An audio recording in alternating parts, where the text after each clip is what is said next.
শোন, কি হয়েছে? ঝেড়েটা ধর। চালে উঠে চালে নোংরাটা পরিষ্কার করে দে। ঠিক আছে, দিচ্ছি। এ দাদা, কি হয়েছে? এই নে ধর, শাকটা কেটে দে। আচ্ছা, দিচ্ছি। এ দাদা, তুই আবার ফোন ঘাটছিস। ঝেড়েটা ধর। চল আমার সঙ্গে চল দেখি।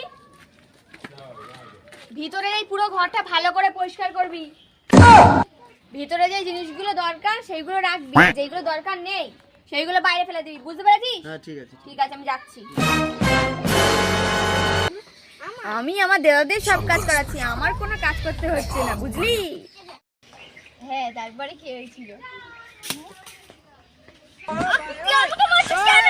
বেরো, বেরো এখান থেকে, বেরো। ও মা, ও মা গো, আমাকে মারলি কেন? তুই হচ্ছিস ঘরের অপ্রয়োজনীয় জিনিস, এর জন্য তোকে আমি ধাক্কা মেরে ফেলে দিলাম। বাবারে, কি হলো, কি জোরে লাগলো, তার জন্য আমার কপালটা ভেঙে গেল। তোকে মারবো না, আমাকে দিয়ে সব কাজ করাবে, আর তুমি লোকের সাথে গল্প করবে ফোনে, আমি তোমাকে ছেড়ে দেবো?